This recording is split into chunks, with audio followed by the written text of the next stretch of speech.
رسول اللہ صلی اللہ علیہ وآلہ وسلم نے فرمایا، بخاری کی حدیث ہے، فرمایا سب سے پہلے حضرت ابو قتادہ سے روایت ہے، فرمایا الحیاء،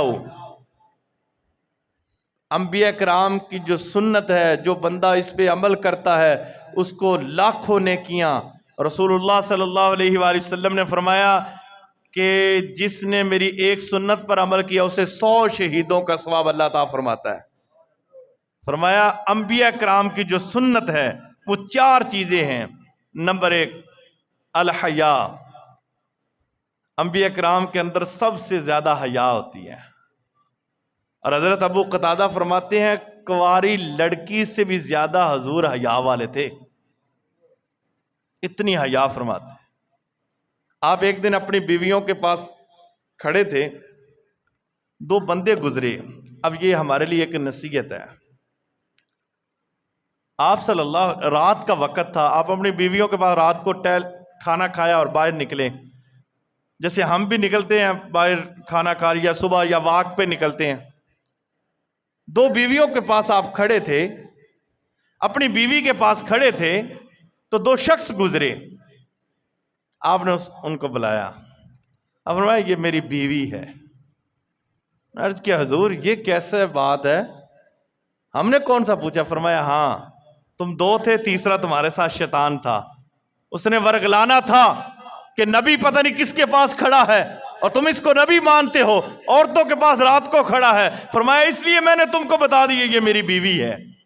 یہ حیا ہے، یہ حیا بتائی۔ ایک شخص اپنے بھائی کو حیا کے بارے میں بتا رہا تھا، فرمایا اس کو چھوڑ دو، حیا نصف ایمان ہے، جس کے اندر حیا ختم ہو جاتی ہے سب کچھ ختم ہو جاتا ہے، دین ختم ہو جاتا ہے اس کے اندر۔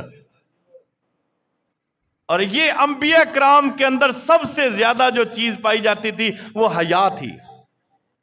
نمبر 2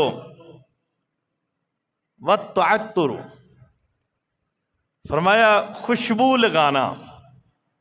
یہ انبیاء کرام کی بہت بڑی سنت ہے، خوشبو استعمال کرنا، لیکن خوشبو وہ استعمال کریں جس سے دوسرے کو تکلیف بھی نہ ہو۔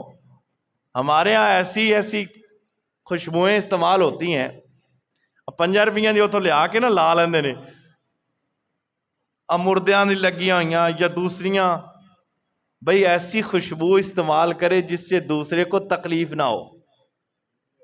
یہ میں کہتا ہوں مدینہ اور مکہ شریف میں سب سے زیادہ عود استعمال ہوتا ہے، خوشبو، عود۔ کبھی آپ میں سے کسی نے عود خریدا ہو؟ بہت کم، کسی کو پتہ ہی نہیں ہے۔ اور یہ سنت ہے، رسول اللہ صلی اللہ علیہ وآلہ وسلم سب سے زیادہ خوشبو عود استعمال کرتے تھے۔ نمبر 2 اصیل، اصیل کی خوشبو کبھی استعمال کی ہے؟ بہت کم لوگ استعمال کرتے ہیں۔ اچھا استعمال کون سے؟ یہ جی گلاب کی خوشبو ہے، یہ جی میت کو لگاتے ہوئے بچ گئی تھی، بابے مجید نو دے تھی، بابے مجید نے آگے تحفہ دے تھا، یہ لگائی ہوئی ہے۔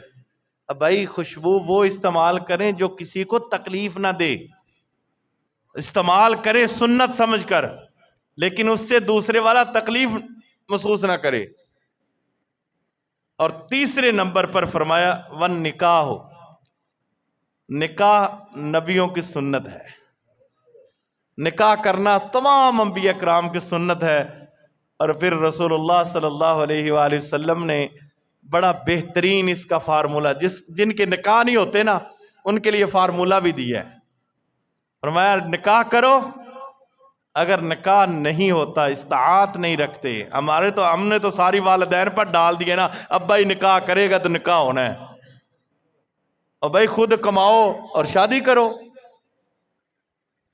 اور جب بچی جوان ہو جائے، والدین پر تو ذمہ داری اپنی بچیوں کی ہے، بچوں کی تو یہ ہے کہ خود کما کر شادی کریں۔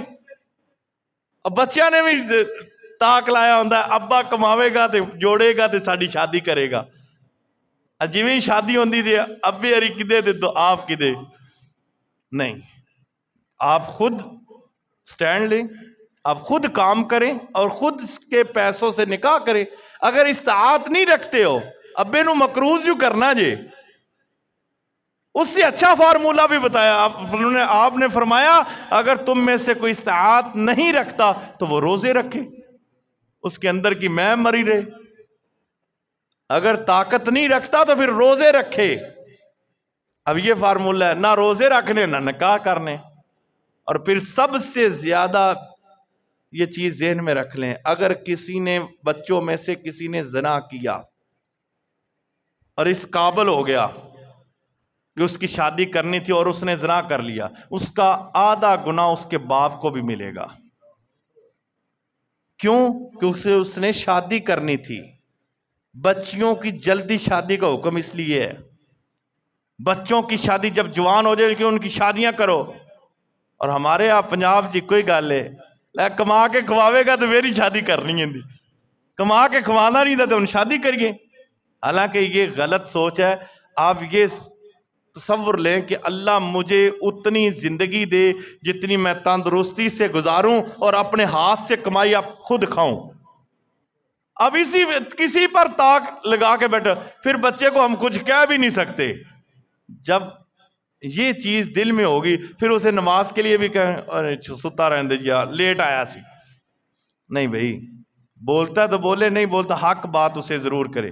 اور چوتھے نمبر پر سرکار نے فرمایا مسواک انبیاء کرام کی سنت ہے، مسواک استعمال کریں.